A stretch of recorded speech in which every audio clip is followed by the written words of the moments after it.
Good morning. Good morning. So this month is creativity. And what does creativity mean?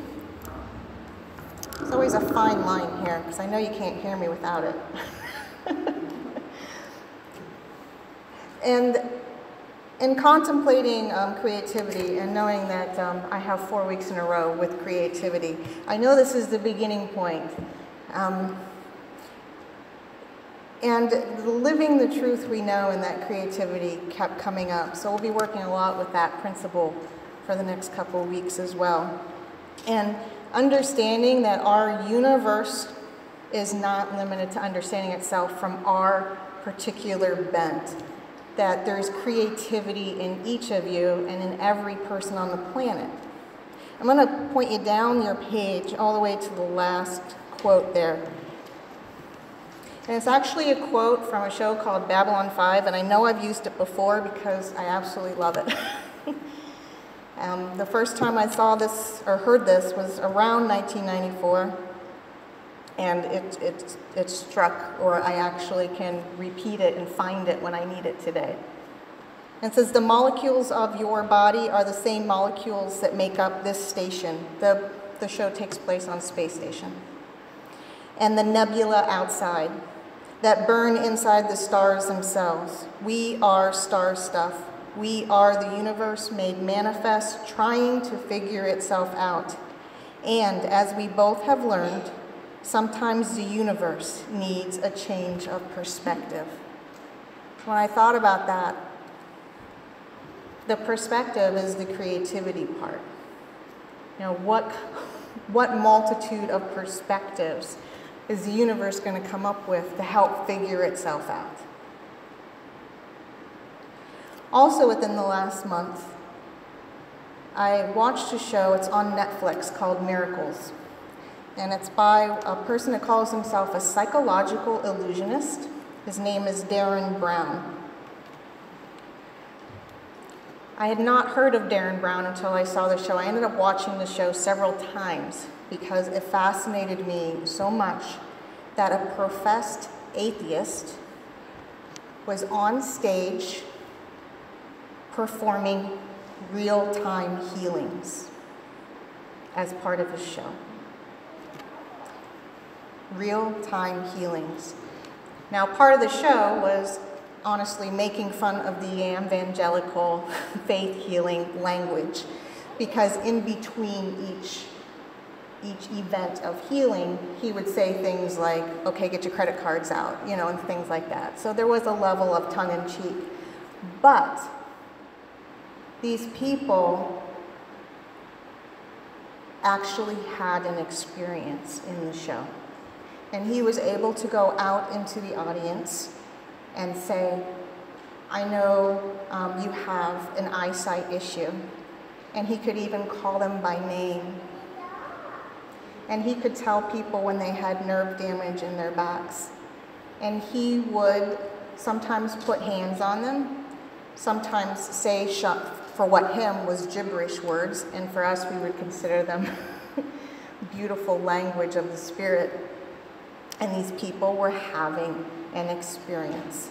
He even showed a form of what he called speaking in tongues. He had a lady drawing on a piece of paper to show where healing would take place, and it looked like gibberish, and yet when he showed a candle under that, so he didn't touch the paper, another lady did in the audience, and she's just drawing, and you could tell she's like giggling under her breath while she's doing it. She's not believing this anymore than some of the other people, and yet through that gibberish she was writing, a name and a condition were shown in the paper, and the other audience member confirmed it as correct.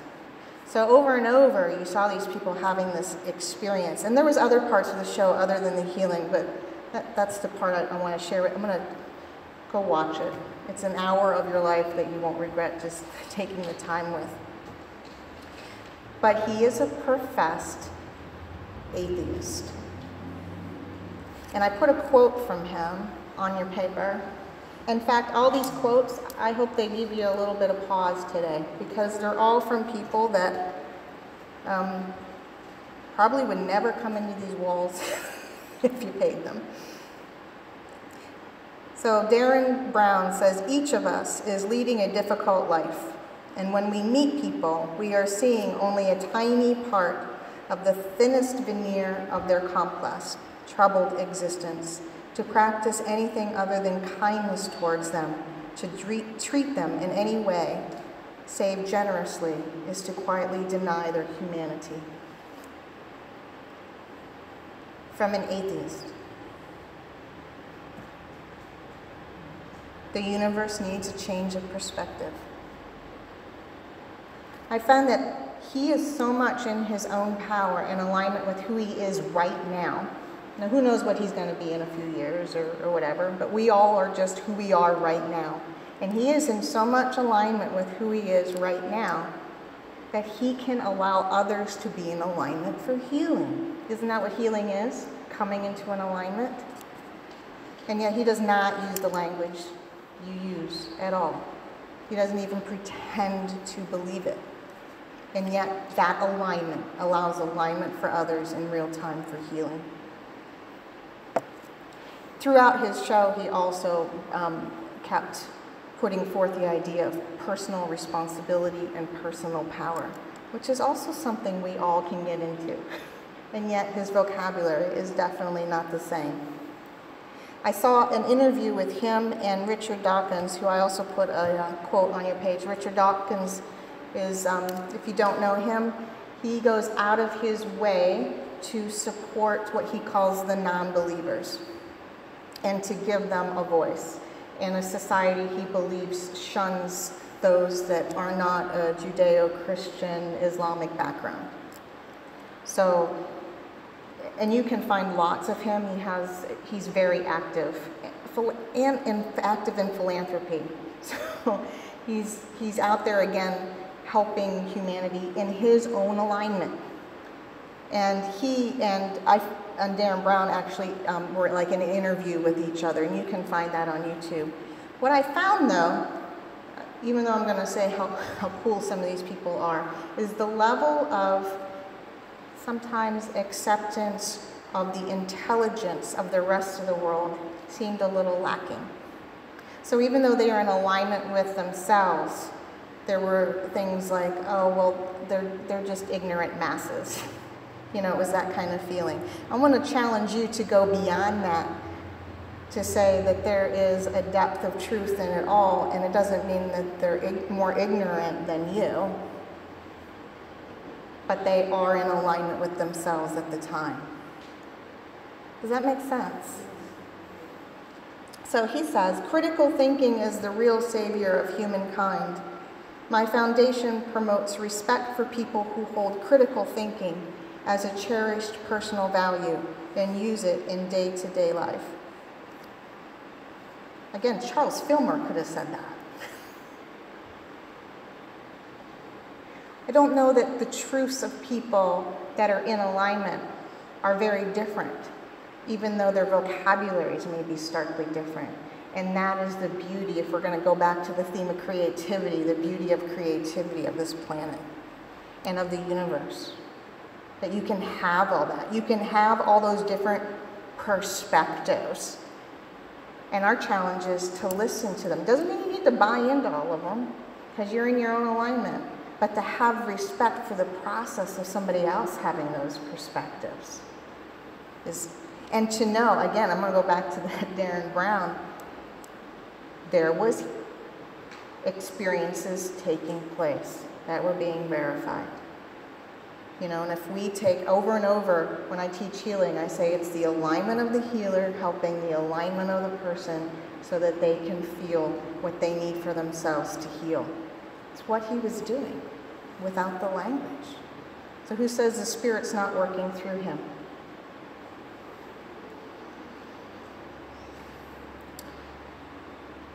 Which took me to Carl Sagan.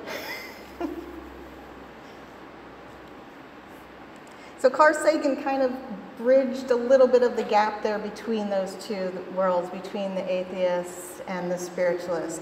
In fact, he would say things like, I'm not an atheist. And then I put a definition here that he came up with. He says, I'm not an atheist. An atheist is someone who has compelling evidence that there is no Judeo-Christian Islamic God. I am not that wise. But neither do I consider there to be anything approaching adequate evidence for such a God. Why are you in such a hurry to make up your mind? Why not wait until there is compelling evidence? So he's basically telling the world, I don't know, but I'm going to do what I know is within me and what I can do. And for him, it was science. And he helped a lot of people through what he taught and what he did, an extreme amount. He made sure to let community know and humanity know that science did not have to be separate from spirituality. And that was, for him to keep up with that and to let people know on both sides, hey, y'all can do it both. It's okay. You can have an understanding that there's more. And you can have an understanding that the universe is vast and complex and intelligent. And also discover through what we call science how that all works. And it doesn't have to be different. It doesn't have to be in totally separate camps. Because he also says every one of us in the cosmic perspective is precious. If a human disagrees with you, let him live. In 100 billion galaxies, you will not find another. You are the perspective of the universe trying to figure itself out. You get to be unique. You get to have vocabulary and viewpoints different from somebody else. That's part of the process. That's part of the intelligence.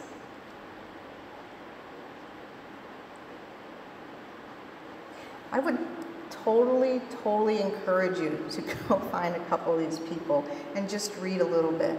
Because I think sometimes if their titles don't match our title or our vocabulary, we shy away from maybe what they're out there with. And yet these people are all very public. And wouldn't it be neat if some of you in here were the ones that were trying to bridge the gap? Or at least allowing the conversation. Allowing that creativity to come forth. Ken Wilber talks about the integral process and being integrated. And for him, integrated means you take something that may be basic and you build on it. So his example is you have an atom that turns into a molecule. The molecule doesn't deny the atom because it's part of it. And then the molecules make the cells, and then the cells make the organs, and et cetera, et cetera.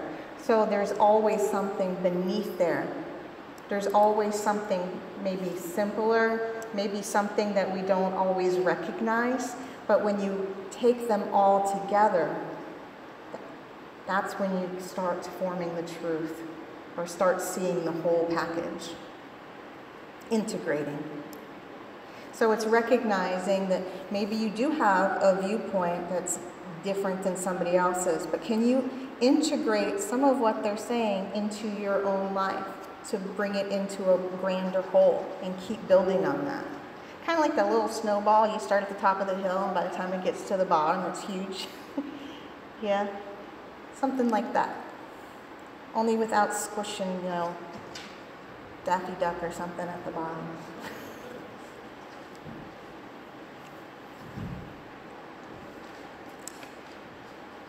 I also have a Stephen Hawking quote here, because he has fascinated me forever. Because he's also somebody who said he was an atheist. But he also talked about everybody being part of the same makeup. And everybody having that intelligence of the universe. Now, when we're speaking that way, is it really denying the existence of an intelligence? We'll call it God. Or is it not buying into the perspective of a gray-haired old man sitting on a chair taking tabs of whether you've been good or bad or not. And I thought about that the other day because I had my kids at the pool, and there was a lovely family, actually a couple families with their little ones. And the little ones, you know, they'd come up with things, or maybe they were sitting on a piece of equipment they shouldn't have, and I'm listening to how they talk to the children. And one of the parents said something like, well, you know what, God sees everything. And then she went on to say, you know, God supports you when you're doing good, but you know what, when you're doing that bad stuff, He's going to recognize it. And I thought, there it is. There it is. Is that what all of these people on this list are really bucking up against? Is it really not the idea that you can be all in yourself, that you can help each other, that you can be the fullest you can be, and you can get support from the energy around you? Let's call that God for now. Support from the energy around you. Or are they really bucking up against somebody that says, watch out, God's watching you. This is how you have to behave, or this is not how you have to behave. You know, because when I read some of what they said, if I did not read part of their bio that says professed atheist, I might not have known. Because some of it read like Pema Chodron or the Dalai Lama. Quite honestly, the sentiments were there.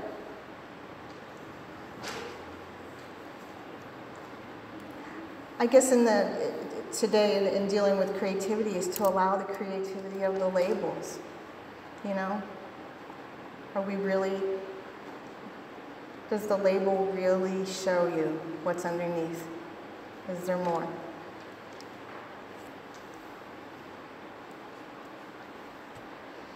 So long as the universe had a beginning, we could suppose it had a creator. But if the universe is really completely self-contained, having no boundary or edge, it would have neither a beginning nor an end. It would simply be. Aren't we asked always to just be? To remember to be? It's what we are in meditation. We're being. Maybe Stephen Hawking's got it right. We're all being the universe right now. You are all aspects. And if we turn that word universe into God, you are all aspects of God right now. Again, is it the vocabulary only that we're quibbling about? So remembering, and I put your affirmations underneath for today. We'll use this as our little bit of our meditation. And if you would just repeat in your own heart, and I'll leave a little space in between. I am creation.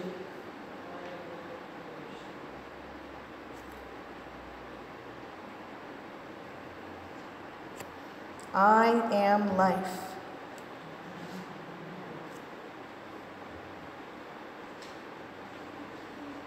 I am creative.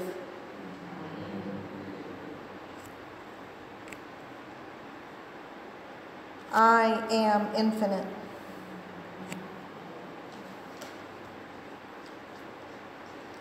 I am consciousness.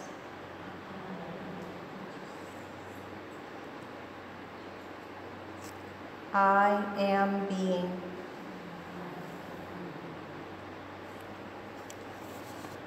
I am love.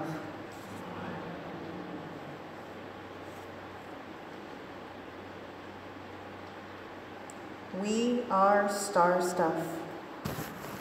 We are the universe made manifest, trying to figure itself out.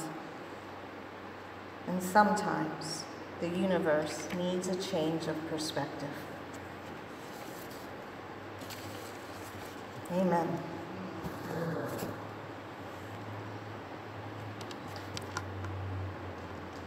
Good. Thank you.